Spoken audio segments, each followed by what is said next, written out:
le livre de Nombre. Nombre chapitre 3, verset 6. Nombre chapitre 3, verset 6. La Bible dit, fais approcher la tribu de Lévi et tu la placeras devant les sacrificateurs Aaron pour qu'elle soit à son service. Donc la tribu de Lévi était au service de Dieu avec les souverains sacrificateurs Aaron. Voilà pourquoi Lévi n'avait pas l'héritage parmi le peuple. Lévi n'était pas parmi le peuple. Pourquoi j'ai évoqué cette écriture? J'ai évoqué cette écriture pour dire que Lévi n'était pas comme le peuple. Il n'était pas mélangé au peuple. Lévi ne vivait pas comme le peuple. Est-ce que vous comprenez ce que nous disons, frère? Donc, si le peuple s'est prostitué, s'est débauché, volé, impudique, toutes les mauvaises vies, Lévi, lui, était mis à part. Voilà pourquoi j'ai toujours insisté que quand on est prédicateur de l'évangile et qu'on est ministre de la parole, nous devons avoir une vie mise à part. Notre façon de nous conduire, de nous comporter, doit être différente de la façon dont tout le peuple se comporte. Pourquoi? Parce que nous sommes les sonneurs de la trompette. Nous devons donc être un modèle pour le peuple. Donc, on ne peut pas comprendre qu'un prédicateur, un ministre de la parole, soit un homme plongé dans l'ivrognerie, soit un homme plongé dans les impuretés, soit un homme plongé dans la cupidité, soit un homme égoïste, avare, soit un homme qui aime trop se servir lui-même, il aime trop le ventre, soit un homme qui n'a pas l'amour du prochain. Non. Donc un ministre de Dieu, c'est d'abord quelqu'un que Dieu a mis à part. Parce que Dieu mettra dans sa bouche sa loi. Et il va servir de modèle pour le peuple. C'est pourquoi Paul dit, je vais vous donner encore cette écriture-là. Je vous avais dit que vous allez souffrir. Donc, nous allons donner beaucoup d'écritures. Aujourd'hui, c'est ce que Paul dit. Écoutez, rentrons, prenons notre écriture. Paul dit ceci. Je suis dans 1 Corinthiens chapitre 4, verset 6. Paul dit ceci. C'est à cause de vous, frères. C'est à cause de vous, frères, que j'ai fait de ces choses une application à ma personne et à celle d'Apollos. Vous voyez, frère, à cause de vous. Pourquoi? Parce que si moi-même je ne vis pas ce que j'ai dit, alors il est difficile pour vous de vivre ce que nous disons. Donc un prédicateur doit d'abord lui-même être un modèle. Si je vous dis de ne pas voler, il faut premièrement que moi aussi, que je ne vole pas. Si je vous dis de ne pas être impudique, il faut d'abord que moi-même, que je ne sois pas impudique. Si je vous dis de donner, il faut que d'abord moi-même que je donne. Frère. Donc c'est ça ce que Paul dit. Si je vous dis d'aimer, il faut d'abord que moi-même je sois quelqu'un qui aime. Si moi je vous prêche l'amour, le pardon, il faut que moi aussi, je sois d'abord celui en premier qui pardonne. C'est ce que Paul dit. J'ai fait de ces choses une application à ma personne et à celle d'Apollos, afin que vous appreniez à nos personnes à ne pas aller au-delà de ce qui est écrit et que nul ne vous ne conçoive de l'orgueil en faveur de l'un contre l'autre. Donc, les ministres de la parole, qui sont les gens qui sonnent la trompette, doivent premièrement être des modèles pour le peuple. Voilà pourquoi si vraiment on voudrait être rigoureux dans la doctrine, un homme qui se méconduit n'a pas le droit de prendre la Bible et de prêcher les autres. Donc si tu ne peux pas vivre ce que tu prêches aux autres, tu n'as pas le droit de prêcher l'évangile. C'est ça la parole de Dieu. Amen. Est-ce que vous comprenez ça? Pourquoi? Parce que si le son de la trompette est confus, tu ne peux pas entrer dans le repos. Vous allez voir quand nous allons faire la marche. Celui qui écoute une mauvaise parole va aller en enfer. Parce que la mauvaise parole, c'est une trompette à confusion. Et comme c'est une trompette à confusion, ça va t'empêcher d'entrer dans les repos. C'est pourquoi nous avons toujours dit, ce n'est pas dans toutes les églises qu'il faut aller. Ce n'est pas aller écouter tout celui qui se dit pasteur.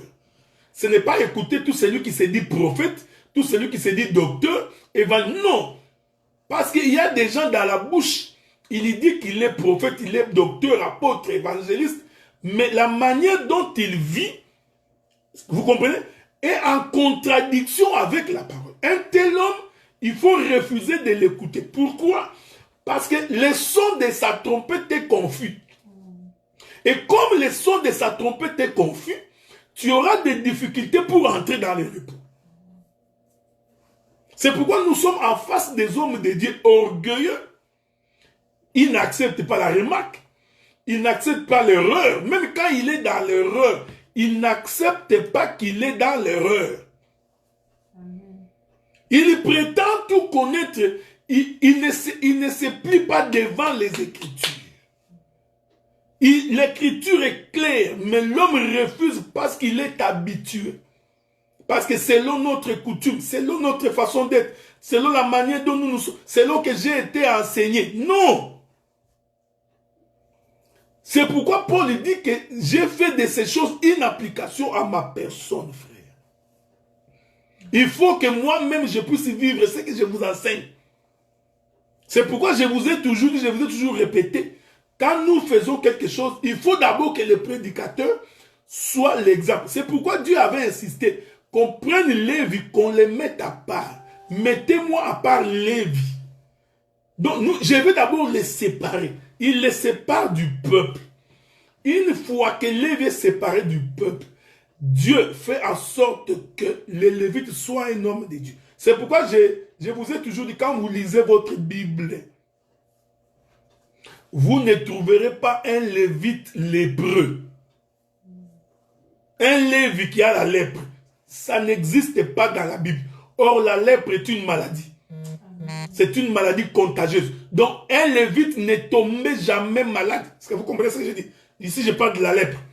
Donc, un Lévite n'est tombé, c'est pas quelqu'un qui péchait, un pécheur. Non, non, non. Parce qu'il était le modèle pour le peuple. Amen. Donc, un sacrificateur lépreux n'existe pas. La malhonnêteté est une mauvaise chose. Quand on n'est pas sincère, quand on ment, c'est pas digne d'un sacrificateur. Un sacrificateur ne peut pas mentir, frère. Et tu as la conscience tranquille. Tu vis aussi tranquillement. Et tu lèves aussi les mains, tu dis béni soit le nom du Seigneur. Alors que tu sais dans ton fort intérieur que tu es en train de mentir. Que tu ne dis pas la vérité. Vous voyez, frère, c'est pourquoi j'ai dit qu'aujourd'hui, Dieu est devenu comme notre grand-père. Les gens ne prennent pas les choses de Dieu au sérieux. Non, tu mens dans ton fort intérieur, tu sais que tu mens. Mais tu te mets quand même à genoux. Je vais venir, quand nous parlerons des fêtes des expiations, j'entrerai dans ces détails, dans ces choses-là. Parce que celui à qui on expie les péchés, c'est celui qui reconnaît son péché. C'est ce que la Bible dit. Et qui prend la décision d'abandonner. Est-ce que vous comprenez? Mais la compassion, la miséricorde de Dieu ne te pousse pas à pécher davantage. La Bible dit que la grâce nous enseigne à fuir l'iniquité. C'est pourquoi dans la Bible, il n'y a jamais eu, comme le dit ma bien-aimée sœur, un sacrificateur infirme, un sacrificateur boiteux. Ça n'existe pas là-dedans. Pourquoi? Parce que c'est au peuple d'attraper la lèpre et c'est au sacrificateur d'aller vérifier. La Bible dit que lorsque Israël s'est déplacé et qu'il y avait un lépreux au milieu d'eux, parce que la lèpre est contagieuse. Il faut éviter de vivre longtemps avec un homme qui aime les péchés. Il va te contaminer. Amen. Est-ce que vous comprenez ça, frère? Évitez. Si tu es ami des gens qui pêchent tout le temps, Ils ne font que boire. Non, mes bien-aimés, et ils ne prennent que le Johnny Walker. Ils boivent toute la nuit jusqu'au matin. Tu finiras par devenir ivrogne. Si tu te promènes avec des prostituées, tu finiras par te prostituer. Si tu te promènes avec des voleurs, tu finiras par devenir voleur. Ce n'est pas moi, lisons. Parce que des fois quand je dis comme ça, vous dites que c'est moi. Lisons. Prenons le livre des psaumes. Psaume, chapitre 1er. Écoutez ce que la Bible dit. Heureux l'homme qui ne marche pas selon les conseils des méchants, qui ne s'arrête pas sur la voie des pécheurs. Non! Partout où il y a des péchés, c'est là où toi tu vas. La fête de tous les impudiques, tu es dedans. La fête des femmes qui marchent à des minuit, toi tu es dedans. Et la fête des gens qui marchent avec des soutiens, tu es dedans. Donc, tu ne marches que sur la voie des pécheurs, frère. Tu n'aimes pas la compagnie des saints. Toi, la compagnie des frères et des sœurs, tu n'aimes pas. On est avec toi pendant des années, tu n'es jamais devenu mon ami. Non. Tu n'appelles pas tes frères. Toi, tu n'appelles que les gens avec qui vous avez fait une association de colporteurs. Vous passez votre temps à critiquer, à calomnier. Vous voyez, c'est une association de malfaiteurs.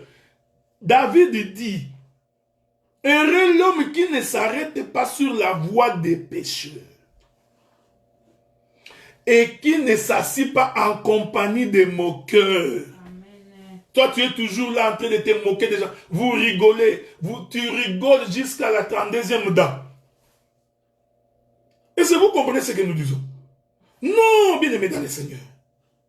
Un homme de Dieu, une femme qui craint le Seigneur doit éviter ces choses. La Bible dit, mais qui trouve son plaisir dans la loi de Dieu et qui la médite nuit et jour. Est-ce que vous comprenez ce que nous disons? C'est pourquoi, quand Israël campait, marchait, s'il y avait un lépreux au milieu d'eux, ces jours ici, système d'exode, nous allons exoder, tout le monde va exoder. S'il y a un lépreux, le camp doit s'arrêter. Pourquoi le camp s'arrête? Le camp s'arrête parce que la lèpre est contagieuse. C'est une maladie comme coronavirus. Vous voyez, c'est pourquoi nous fuyons les attroupements. Parce que c'est contagieux. La Bible dit que dès qu'on constate que tu as la lèpre, on te prend. On te met en dehors du camp. Dehors. Le camp va s'arrêter. Une fois que le camp s'arrête, écoutez ce que la Bible dit. Le sacrificateur doit sortir le soir pour aller vérifier si la lèpre est finie. Mais lui-même, le sacrificateur, ne peut pas attraper la lèpre. Amen. Voyez, frère? Donc, cela veut dire que le sacrificateur, Dieu l'a immunisé contre la lèpre. Voilà, c'est ce que je veux dire. Donc, si toi, tu es un impudique, un sacrificateur, c'est quelqu'un que Dieu a déjà immunisé contre l'impudicité. C'est pourquoi aujourd'hui, vous allez voir, une sœur s'est me conduite, elle était impudique. Voyez-vous? Une belle sœur avec des jolies joues. La sœur est impudique, on la met dehors. On demande à un prédicateur d'aller exhorter cette sœur, d'aller prêcher la sœur, de lui faire comprendre que la vie qu'elle mène n'est pas une bonne vie. Le prédicateur qui est allé tombe avec la sœur. Donc la lèpre a attrapé le sacrificateur. Ça c'est que l'évangile. Donc le prédicateur qui était censé être immunisé contre. C'est pourquoi nous avons des prédicateurs, dès qu'ils voient les femmes dans l'église, les yeux sont en train de palpiter. Tu vois, parce que son esprit est rempli d'impudicité. Un prédicateur ne les laisse même pas 2 minutes avec une sœur. C'est fini. Il tombe. C'est pourquoi dans la Bible, les Lévites étaient immunisés contre la lèpre. Ils pouvaient aller tourner les lépreux, vérifier sa plaie. Est-ce que ça a séché? Mais lui-même n'attrape pas la lèpre. Mais aujourd'hui, dès qu'on te donne seulement l'argent de l'église, on dit, bon, tiens-nous ces $500. Tu sors, on te pose la question 2 jours après, remets-nous les $500. Oh non, mon fils était tombé malade. Mais non! C'est pas ton argent. Est-ce que vous comprenez ce que nous disons? Donc, c'est pourquoi le prédicateur doit être un modèle pour le peuple. Voilà pourquoi nous avons toujours dans cet évangile. Lorsque toi-même, prédicateur, tu constates que tu mènes une mauvaise vie, n'attends pas que nous puissions te lancer des pierres, parce que nous allons te lapider. Il serait préférable par toi-même que tu te retires. Pourquoi? Parce que tu dois être un modèle pour le peuple.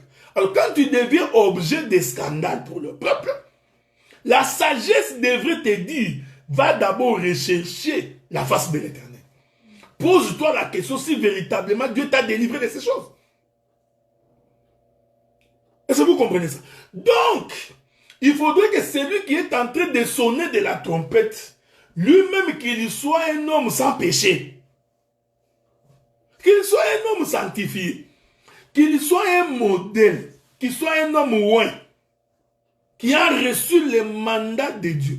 Le mandat de Dieu, c'est d'abord, il faut que dans ton comportement, dans ta façon de vivre, dans ta façon de te conduire, que nous voyons que tu as rencontré le Seigneur. Amen.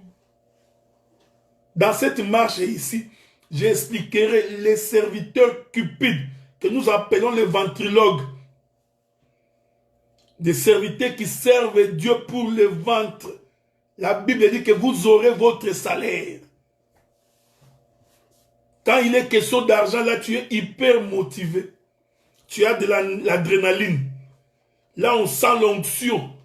J'ai même entendu des gens qui disent, non, si tu veux collecter l'argent, ce frère-là, il a l'onction de collecter l'argent. Y a-t-il une onction pour collecter l'argent? Vous comprenez que c'est un esprit de vol. On sait que cet homme-là, c'est un voleur. Il sait comment manipuler les écritures pour soutirer l'argent. C'est un ventriloque. Pour entrer dans la fête des trompettes, pour entrer dans le repos, il faut que l'on sonne de la trompette. Pourquoi? Parce que tu es chargé de péché. Donc, ne peut fêter la fête des trompettes que celui qui a travaillé. Et le travail, c'est le péché. J'ai donné Romains chapitre 6, verset 23. Le salaire du péché, c'est la mort. Donc, le péché est un salaire. Non, la mort est un salaire de celui qui a péché. Donc, le péché, c'est tout un travail. Donc, quand tu pêches, tu es en train de travailler. Voilà pourquoi tu as besoin du repos. Vous comprenez, frère? C'est pourquoi Matthieu dit ceci. Je vais lire Matthieu. Ça, c'est le Seigneur qui dit. Lisons le livre de Matthieu. Matthieu dit ceci. Souffrez, je vais aller très très vite pour vous trouver cette écriture-là. Je viens doucement, frère. Matthieu dit ceci. Matthieu chapitre 11, verset 28. Matthieu chapitre 11, verset 28. Venez à moi, vous tous qui êtes fatigués et chargés. Je vous donnerai du repos. Donc nous comprenons que la fête des trompettes est un homme. Le sabbat, c'est un homme. C'est l'homme de Jésus. Est-ce que vous comprenez? Il dit, venez à moi, vous tous qui êtes fatigués. C'est pourquoi je vous avais dit que tu ne peux pas entrer dans le repos si tu n'es pas fatigué. Donc pour que tu rentres dans le repos, il faut vraiment que tu sois fatigué du péché. Donc péché, c'est tout un travail qui te fatigue. Le corps doit être fatigué, mais le corps a besoin du repos. Or, le repos se trouve en l'Éternel Dieu. Le repos est en Christ et Jésus. C'est pourquoi il dit, vous tous qui êtes fatigués et chargés. Alors moi, je vous donnerai du repos. Donc pour que tu rentres dans le sabbat, dans la fête des trompettes, il faut premièrement que tu sois fatigué et chargé. Tu te fatigues du péché. Éternel Dieu, je déteste la vie que je mène. Je hais ce péché qui me tient dans la chair. L'apôtre Paul dit, le bien que je voudrais faire, je ne le fais pas. Mais le mal que j'ai haï, voilà, le mal que j'ai haï, il faut haïr le mal. Il y a des gens qui sont amoureux du péché. Il est amoureux du péché. Frère, toi, tu ne me connais pas. Moi, quand je suis en colère, tu vas sentir. Donc, il adore ça. Si je te dis un mot, tu vas te déshabiller. Voilà, donc il adore ça. Il adore ça. Frère, toi, tu ne me connais pas. Moi, je t'appelle les gens. Donc, il est amoureux du péché. Un homme comme ça, Dieu n'a pas besoin de lui. Dieu a besoin des gens qui sont chargés et fatigués. Il faut que tu te fatigues du péché. Frère, nous prêts, parce que si tu n'es pas fatigué du péché, tu n'entres pas dans les repos, frère. Je vais marcher. Vous verrez que les repos, c'est ça même l'enlèvement. Les repos, c'est ça même le paradis. Donc, quelqu'un ne peut pas entrer au paradis s'il n'est pas préalablement fatigué de ses péchés. C'est pourquoi vous verrez dans les églises, quand nous prêchons les péchés, tu vois la face de quelqu'un qui... Frère, vous savez la Bible, vous savez un jour, Dieu dit à Caïn, il dit, Caïn, le mal, le péché est à la porte de ta maison. Relève la tête. Mais Caïn était incapable de relever sa tête. Frère, quand quelqu'un est dans le péché, il est incapable de relever sa tête. Amen. Quand nous prêchons les péchés dans l'église, il suffit de regarder la face des gens. Tu verras que ceux qui sont dans le péché ont des difficultés même pour dire Amen. Là, pour dire Amen, ça devient difficile. Tu sens l'église, on a l'impression que les pompiers sont entrés dans l'église, ils ont arrosé tout le monde. Tout le monde est calme. Mais quand on prêche, tu vas avoir de l'argent, là, tu cries Amen.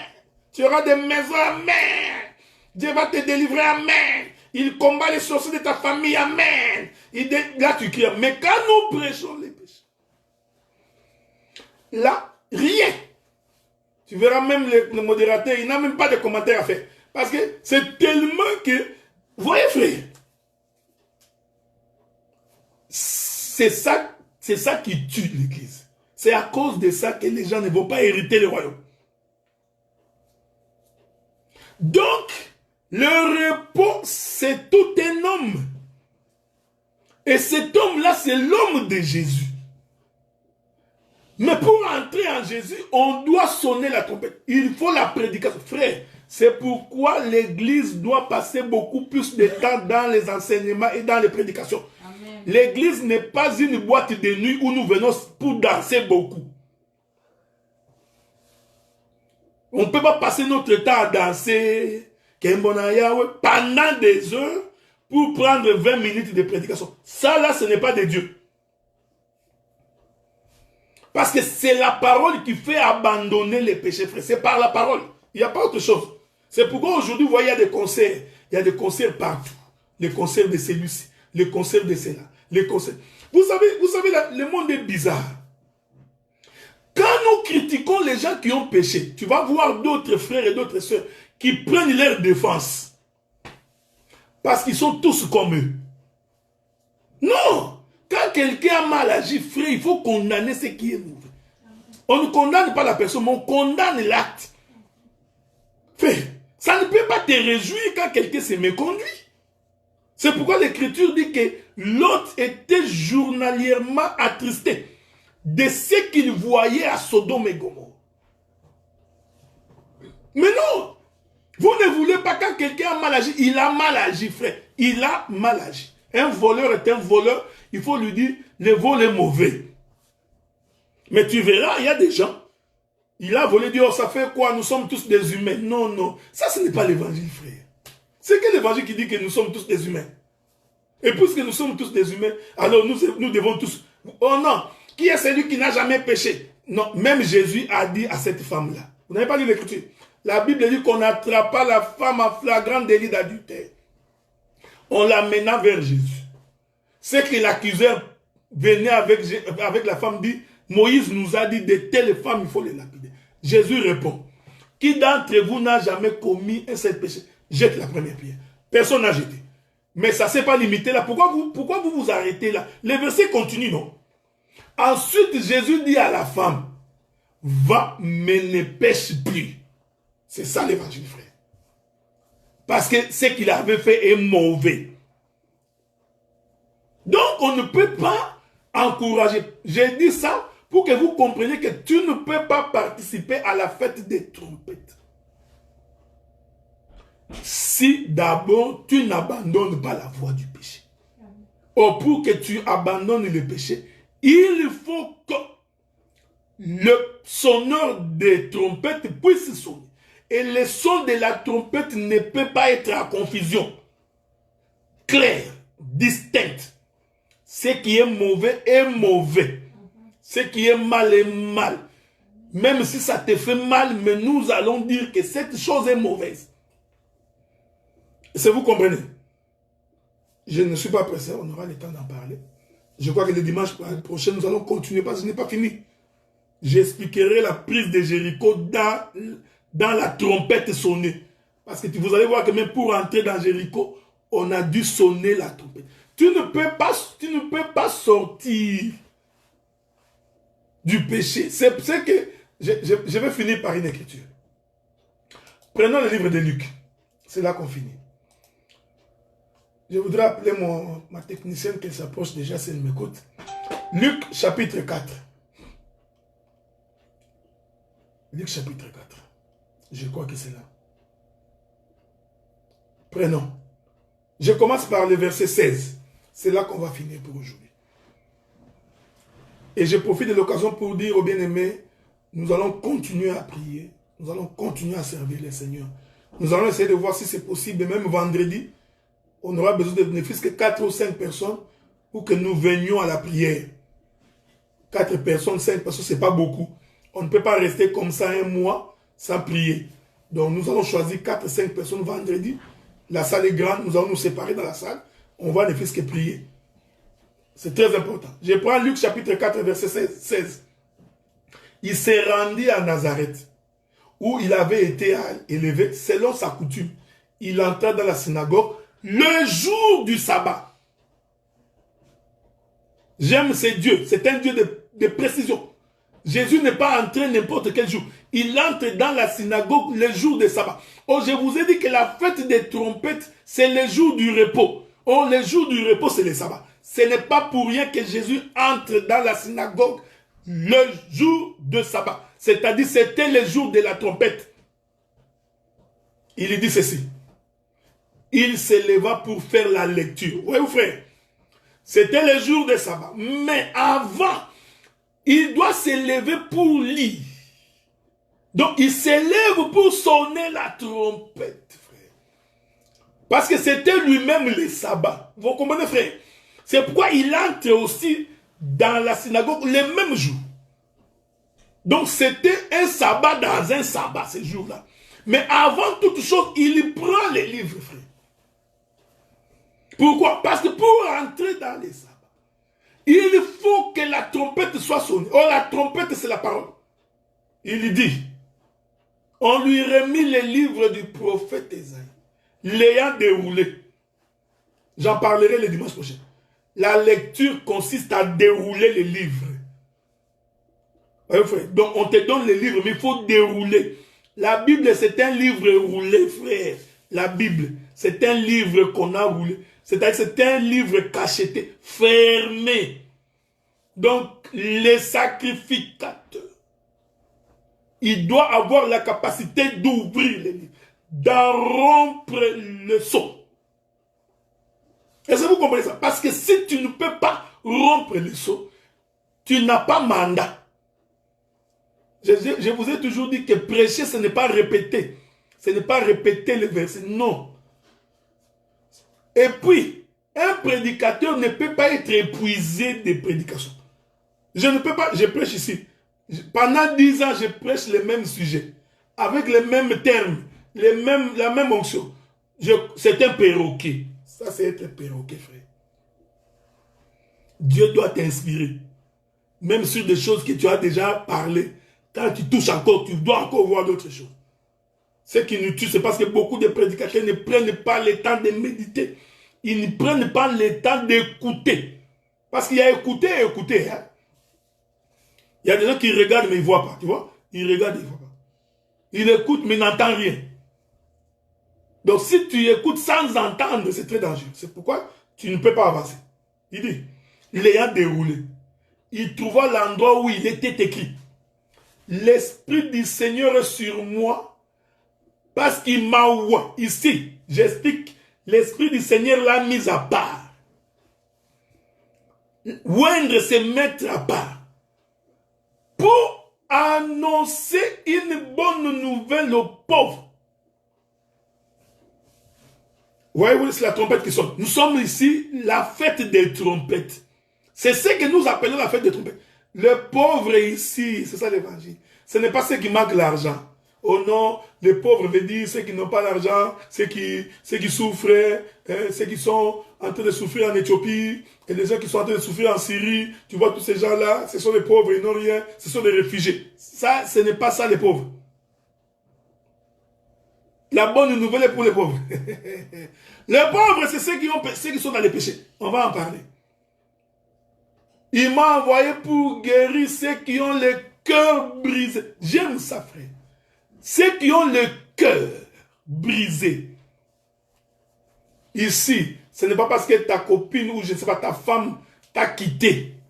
Ou ton mari t'a quitté, tu souffres, le cœur est brisé. C'est comme j'ai entendu, les blessures intérieures. Il a les blessures intérieures. Ça, ce n'est pas le cœur brisé des blessures intérieures. Si tu n'as pas compris, il faut demander, nous allons t'expliquer. Tu verras un frère, il ne venait jamais à l'église, il ne priait jamais, il ne s'occupait même pas des choses de Dieu. Maintenant, la femme l'a quitté, maintenant il vient pleurer à l'église. Tu vois, oh non, il a le cœur brisé, des blessures intérieures. Non! Ça n'a rien à voir, c'est un païen qui ne croyait même pas à Dieu. Pour proclamer aux captifs la délivrance. Tu étais captif à quoi? Au péché. On va venir. Je suis là, je ne suis pas passé. Je viendrai le dimanche prochain. Je te laisse pour que tu aies le goût de revenir le dimanche prochain. Pour publier une année de grâce du Seigneur. Il sonne. Voyez-vous, publier c'est sonner. Il sonne. Mais avant de sonner, il précise d'abord que l'Esprit du Seigneur est sur moi et m'a oint. Donc, il m'a mis à part. Parce que celui qui est oint est séparé d'eux. J'aime ça, j'adore ça. C'est ça même Adam. Quand Dieu prend la poussière pour former Adam, il sépare Adam poussière avec les autres poussières. C'est ça oindre Adam. Adam est oint par la parole. Ce n'est pas l'huile d'olive. L'onction n'est pas l'huile d'olive. Nous allons en parler, si le Seigneur nous fait grâce. Donc il met d'abord la personne à part. Ensuite, il prend le rouleau, il déroule, il l'ouvre. En ouvrant, il publie maintenant. La libération des captifs. Bien-aimés dans le Seigneur, voici ce que nous avons voulu partager avec vous aujourd'hui. En ce dimanche de confinement. Mais nous en profitons pour que nous continuions à parler des choses de Dieu. Je vous avais dit que nous recevons des questions. Si vous avez des questions, vous pouvez toujours balancer vos questions sur la plateforme de l'Assemblée des Saints de Gatineau et Ottawa. J'ai fait en sorte que la plateforme soit ouverte au public. Ça dit que n'importe qui peut entrer. S'il a des questions, il peut poser la question. Mettez-y vos questions si vous en avez. Nous allons donc voir dans la mesure du possible comment nous allons devoir y répondre avec la grâce du Seigneur. Peut-être que le dimanche prochain, s'il y a des questions, nous commencerons par les questions. Et ensuite, nous entamerons notre prédication. Pendant ces moments très très difficiles, laisse que les dieux du ciel puissent vous garder. Qu'il garde également les membres de vos familles. Nous espérons que ce vent va passer et que nous allons nous retrouver ensemble. Profitez de l'occasion également pour parler de la part du Seigneur, parler de Dieu.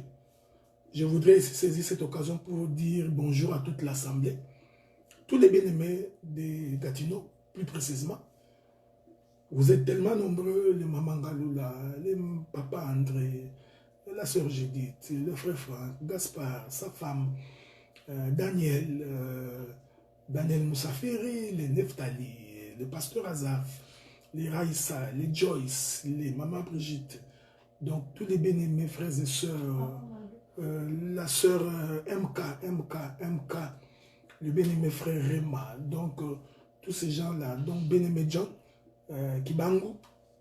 Nous profitons de cette occasion pour vous dire également bonjour. Nous voulons également saluer la présence de la sœur Nathalie qui est en Suisse. Hein, donc, de toutes les sœurs Alice, je m'excuse quand on tousse comme ça, on dit que c'est le coronavirus. Donc, à vous tous, nous vous saluons dans le précieux nom du Seigneur. Et nous ne manquerons pas de penser à vous dans nos prières. Nous verrons s'il faut que nous prions vendredi. 4-5 personnes. Parce que la Bible dit que même dans le moment de la détresse, hein, même dans le moment de la souffrance, il y avait toujours un groupe de gens qui avaient les flambeaux allumés, qui priaient, qui intercédaient, hein, qui se sont tenus à la brèche pour prier en faveur du pays. Je crois que 4-5 personnes dans une salle comme la nôtre ne peut pas nous empêcher de prier le Seigneur, même un vendredi, même pour 1 heure, ce serait une bonne chose. Alors, nous demandons à la technique de nous balancer la chanson. Pendant ce temps, nous vous souhaitons tous de passer un bon moment et de continuer à vous consacrer au Seigneur et aussi de penser à vos familles. Que le Seigneur Dieu du ciel vous garde et qu'il vous bénisse dans le précieux nom du Seigneur. Amen.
Je t'ai envoyé cette chanson. Natinde la Nzembo. C'est comme ça la raté. Oh, ute bai na yo. Nganyoso. Ekotala seyo. Yesu mobi kisinanga. Nani pesi na yo. Olo nanga Yesu. Isalisi nanga. Eute bai na yo. Iso nanga Yesu. Ekotala seyo. Yesu mobi kisinanga.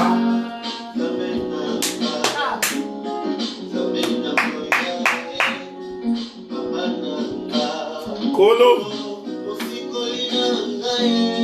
Zambe nanga Zambe nanga Papa nanga Kolo Mosikoli nanga Zambe nanga Oh Namuya Kolo Mosikoli nanga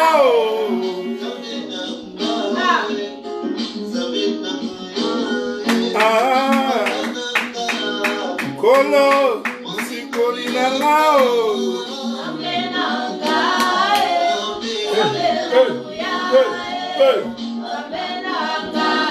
Kolo Mosikoli nanga